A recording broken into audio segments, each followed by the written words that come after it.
Мои дорогие искатели духовной истины, приближается главный праздник, посвященный Господу Шиве – Маха Шиваратри, один из важных и духовно насыщенных праздников в индуизме, посвященный Господу Шиве, вселенному учителю и разрушению зла. Праздник Шиваратри отмечается несколько раз в году, но этот считается самым главным, отчего носит приставку «маха» – «великий», «главный». Отмечается праздник в ночь с 13 на 14 титхи убывающей луны индийского месяца Пхалгун, февраль-март. Обычно праздник начинается с захода солнца по местному времени. В этом году Великая ночь Шивы пройдет с 8 на 9 марта. Шиваратри – это время, когда верующие углубляются в свою духовную дисциплину и стремятся к созерцанию и просветлению. Шиваратри буквально переводится как «ночь Шивы». Символизирует эта ночь победу добра над злом и призывает нас обратить внимание на внутреннюю силу, мудрость и сострадание. В этот день и ночь благоприятно почитать Господа Шиву, читать мантры и произносить его святые имена. Многие почитатели Шивы соблюдают пост в течение этой священной ночи, что символизирует очищение души и тела. Шиваратри – отличный день для посвящения храмов и проведения поклонения перед алтарем с изображением Шивы. Шива учит нас духовной силе, принятию перемен в жизни и смирению перед величием Вселенной. Шиваратри напоминает нам о важности внутреннего покоя и медитации для освобождения от материальных уз. Мои дорогие, пусть эта ночь Шиваратри принесет в ваши сердца мир, радость и духовное просветление. Пусть Господь Шива благословит вас своим милосердием и любовью. Ом Намах Шивая. Эту мантру Шиве очень благоприятно слушать в любые трудные жизненные моменты, когда нужна срочно помощь свыше.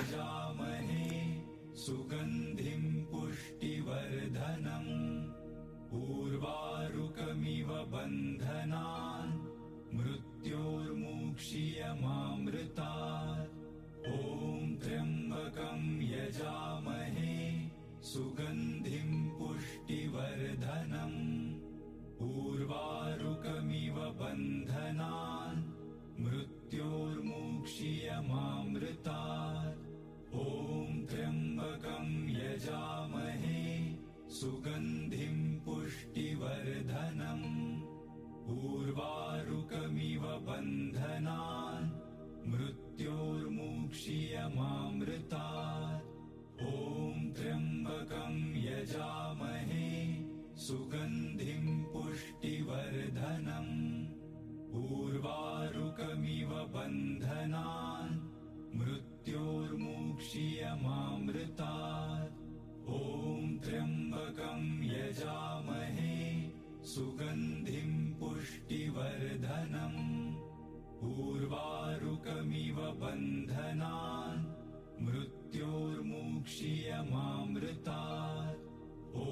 त्र्यम्बकं यजामहे सुगन्धिं पुष्टिवर्धनम् उर्वारुकमिव बन्धनान् मृत्योर्मुक्षीयमामृतात् ॐ त्र्यम्बकं यजामहे सुगन्धिं पुष्टिवर्धनम् उर्वारुकमिव बन्धनान् मृत्योर्मुक्षीयमामृतात् ॐ त्र्यम्बकं यजामहे सुगन्धिं पुष्टिवर्धनम् उर्वारुकमिव बन्धनान् मृत्योर्मुक्षीयमामृतात् ॐ त्र्यम्बकं यजामहे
सुगन्धिं पुष्टिवर्धनम्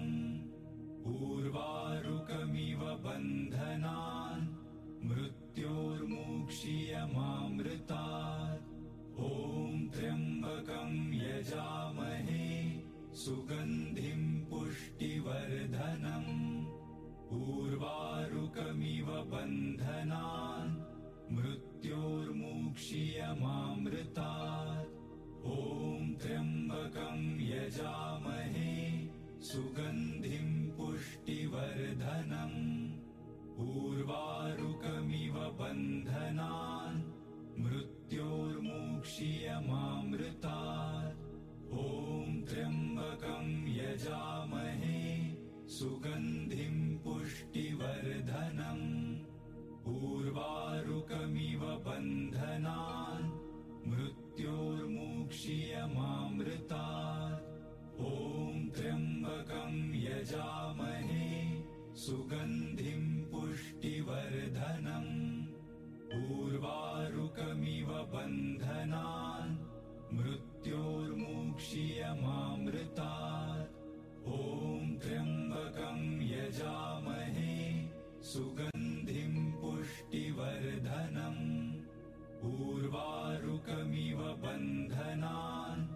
मृत्योर्मुक्षीयमामृतात् ॐ त्र्यम्बकं यजामहे सुगन्धिं पुष्टिवर्धनम् उर्वारुकमिव बन्धनान् मृत्योर्मुक्षीयमामृतात् ॐ त्र्यम्बकं यजामहे सुगन्धिं पुष्टिवर्धनम् उर्वारुकमिव बन्धनान् मृत्योर्मुक्षीयमामृतात् ॐ त्र्यम्बकं यजामहे सुगन्धिं पुष्टिवर्धनम् उर्वारुकमिव बन्धनान् मृत्योर्मुक्षीयमामृतात् ॐ त्र्यम्बकं यजामहे सुगन्धिं पुष्टिवर्धनम् उर्वारुकमिव बन्धनान् मृत्योर्मुक्षीयमामृतात्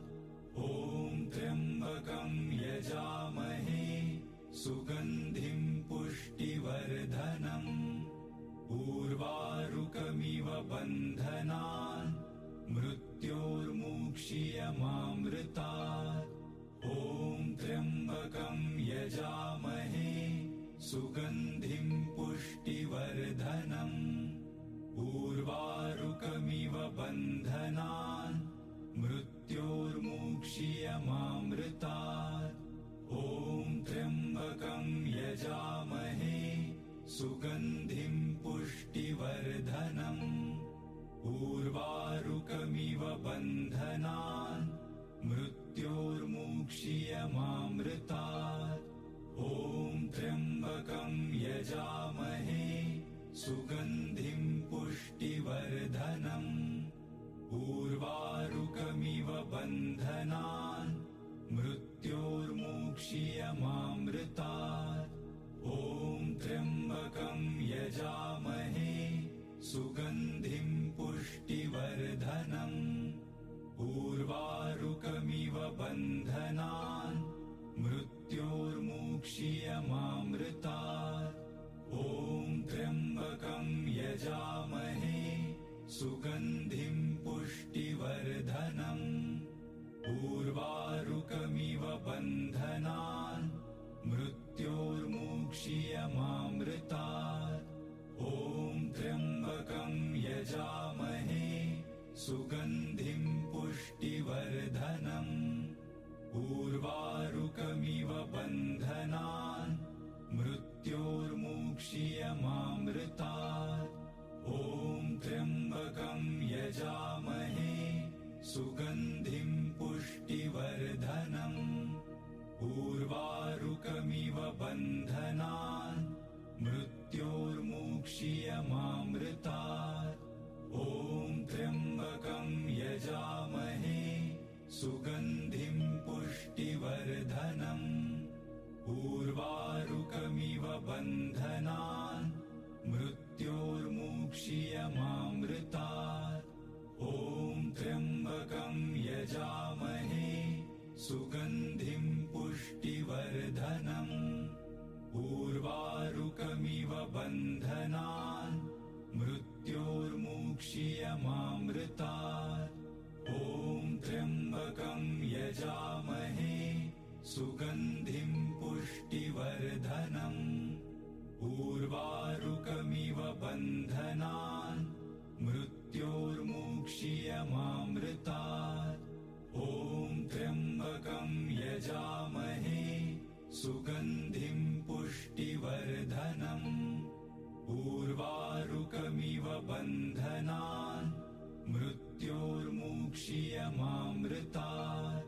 ॐ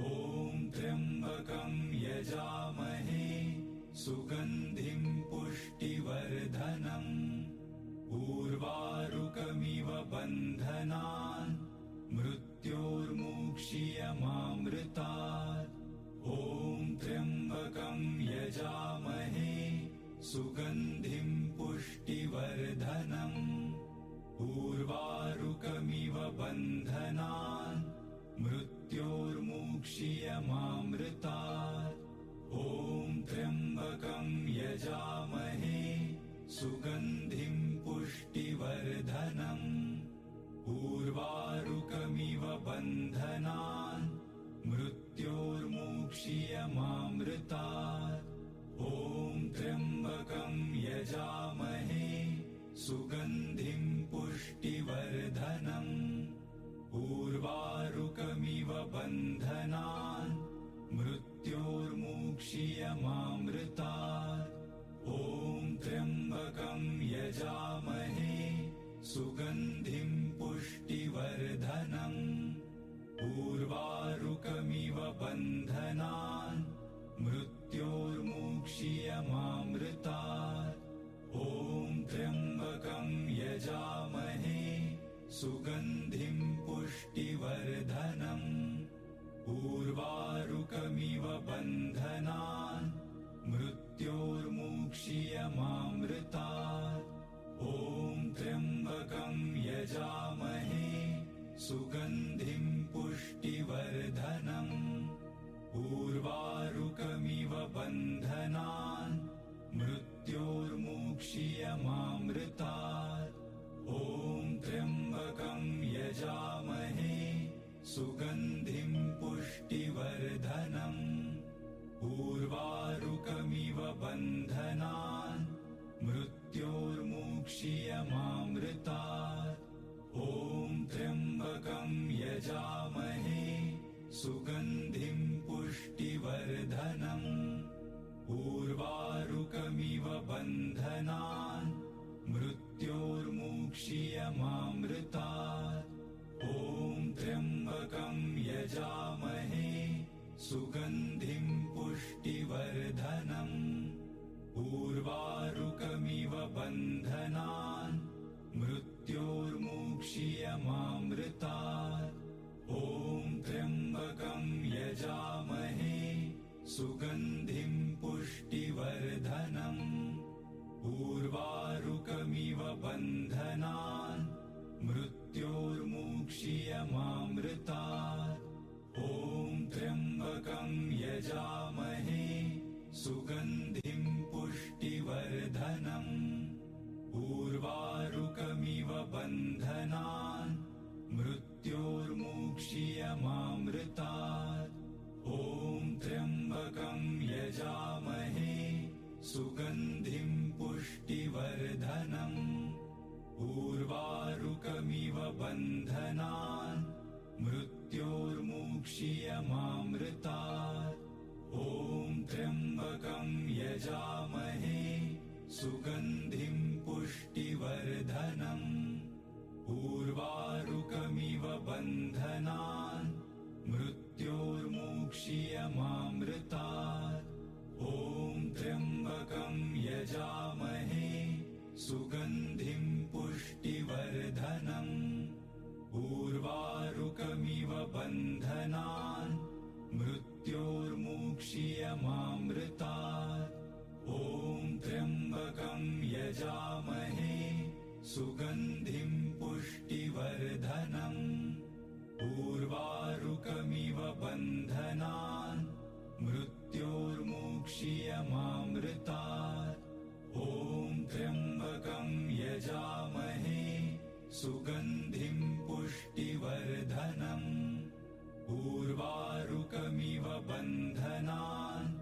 मृत्योर्मुक्षीयमामृतात् ॐ त्र्यम्बकं यजामहे सुगन्धिं पुष्टिवर्धनम् उर्वारुकमिव बन्धनान् मृत्योर्मुक्षीयमामृतात् ॐ त्र्यम्बकं यजामहे सुगन्धिं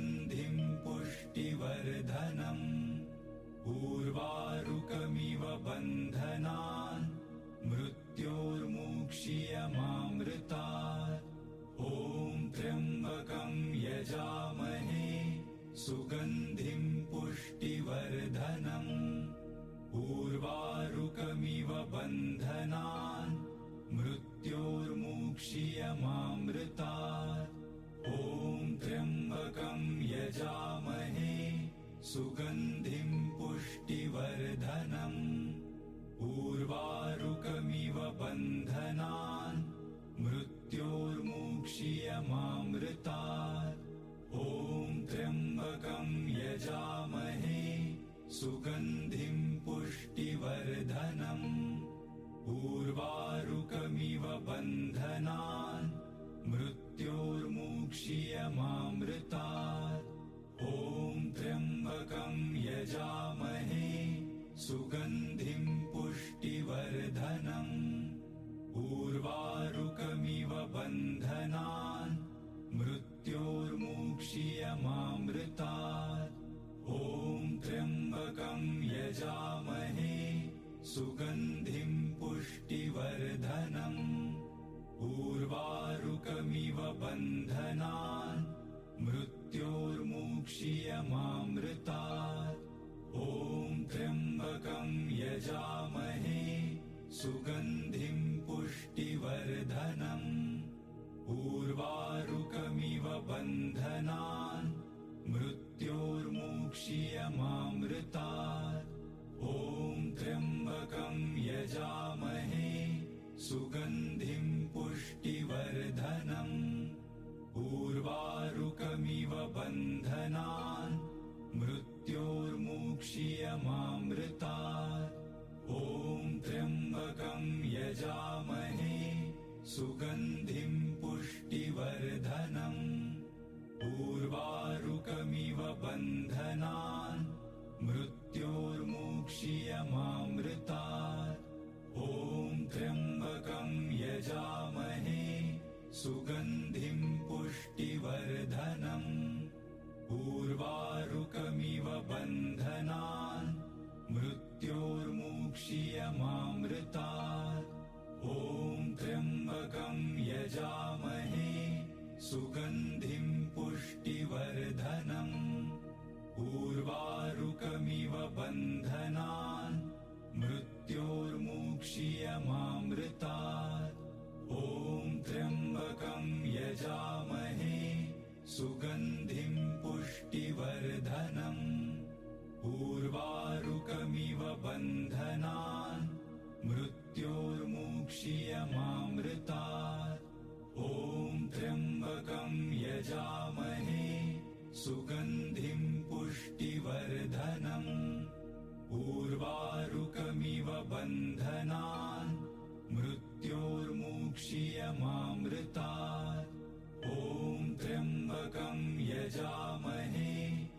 सुगन्धिं पुष्टिवर्धनम् उर्वारुकमिव बन्धनान् मृत्योर्मुक्षीयमामृतात् ॐ त्र्यम्बकं यजामहे सुगन्धिं पुष्टिवर्धनम् उर्वारुकमिव बन्धनान् मृत्योर्मुक्षीयमामृतात् ॐ त्र्यम्बकं यजामहे सुगन्धिं पुष्टिवर्धनम् उर्वारुकमिव बन्धनान् मृत्योर्मुक्षीयमामृतात् ॐ त्र्यम्बकं यजामहे सुगन्धिं पुष्टिवर्धनम् उर्वारुकमिव बन्धनान् मृत्योर्मुक्षीयमामृतात् ॐ त्र्यम्बकं यजामहे सुगन्धिं पुष्टिवर्धनम् उर्वारुकमिव बन्धनान् मृत्योर्मुक्षीयमामृतात् ॐ त्र्यम्बकं यजामहे सुगन्धिं पुष्टिवर्धनम् उर्वारुकमिव बन्धनान् मृत्योर्मुक्षीयमामृतात् ॐ त्र्यम्बकं यजामहे सुगन्धिं पुष्टिवर्धनम् उर्वारुकमिव बन्धनान् मृत्योर्मुक्षीयमामृतात् ॐ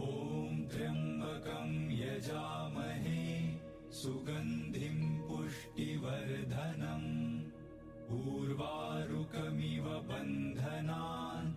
मृत्योर्मुक्षीयमामृतात् ॐ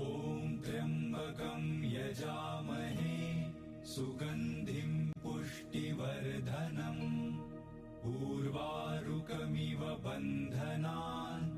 मृत्योर्मुक्षीयमामृतात् ॐ त्र्यम्बकं यजामहे सुगन्धिं पुष्टिवर्धनम् उर्वारुकमिव बन्धनान् मृत्योर्मुक्षीयमामृतात् ॐ त्र्यम्बकं यजामहे सुगन्धिं पुष्टिवर्धनम् उर्वारुकमिव बन्धनान् मृत्योर्मुक्षीयमामृतात् ॐ त्र्यम्बकं यजामहे सुगन्धिं पुष्टिवर्धनम् उर्वारुकमिव बन्धनान् मृत्योर्मुक्षीयमामृतात् ॐ त्र्यम्बकं यजामहे सुगन्धिं पुष्टिवर्धनम् उर्वारुकमिव बन्धनान् मृत्योर्मुक्षीयमामृतात्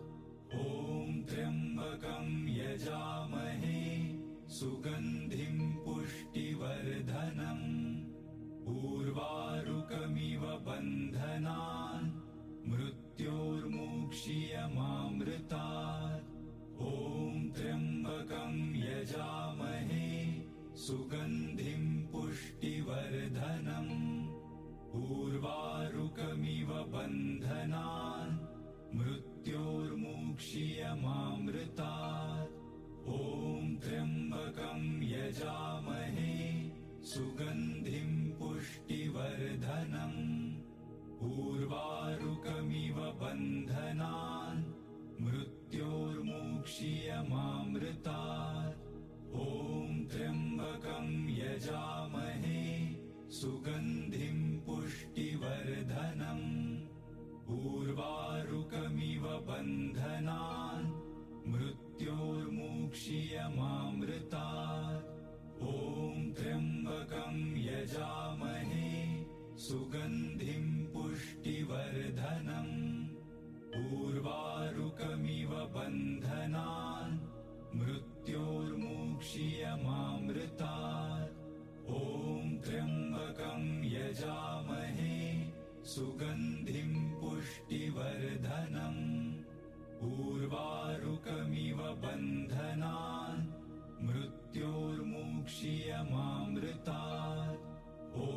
त्र्यम्बकं यजामहे सुगन्धिं पुष्टिवर्धनम् उर्वारुकमिव बन्धनान् मृत्योर्मुक्षीयमामृतात् ॐ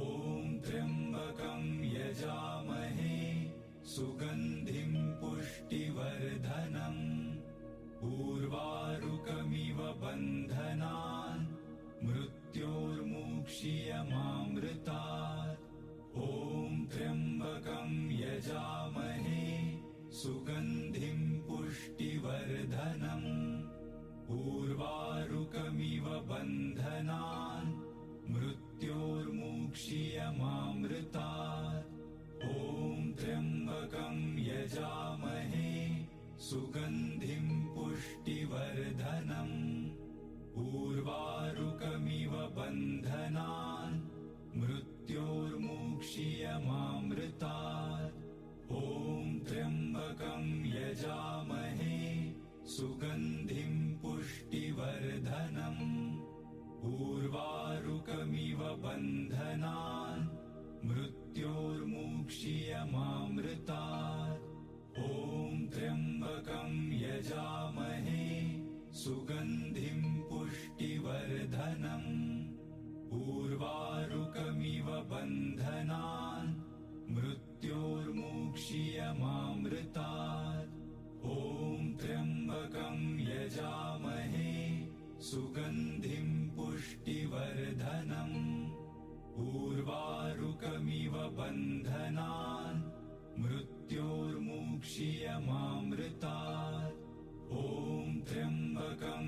यजामहे सुगन्धिं पुष्टिवर्धनम् उर्वारुकमिव बन्धनान् मृत्योर्मुक्षीयमामृतात् ॐ त्र्यम्बकं यजामहे सुगन्धिं पुष्टिवर्धनम् उर्वारुकमिव बन्धनान् मृत्योर्मुक्षीयमामृतात् ॐ त्र्यम्बकं यजामहे सुगन्धिं पुष्टिवर्धनम् उर्वारुकमिव बन्धनान् मृत्योर्मुक्षीयमामृतात् ॐ त्र्यम्बकं यजामहे सुगन्धिं पुष्टिवर्धनम् उर्वारुकमिव बन्धनान् मृत्योर्मुक्षीयमामृतात् ॐ त्र्यम्बकं यजामहे सुगन्धिं पुष्टिवर्धनम् उर्वारुकमिव बन्धनान् मृत्योर्मुक्षीयमामृतात् ॐ त्र्यम्बकं यजामहे सुगन्धिं पुष्टिवर्धनम् उर्वारुकमिव बन्धनान् मृत्योर्मुक्षीयमामृतात् ॐ त्र्यम्बकं यजामहे सुगन्धिं पुष्टिवर्धनम् उर्वारुकमिव बन्धनान् मृत्योर्मुक्षीयमामृतात् ॐ त्र्यम्बकं यजामहे सुगन्धिं पुष्टिवर्धनम् उर्वारुकमिव बन्धनान् मृत्योर्मुक्षीयमामृतात् ॐ त्र्यम्बकं यजामहे सुगन्धिं पुष्टिवर्धनम् उर्वारुकमिव बन्धनान् मृत्योर्मुक्षीयमामृतात्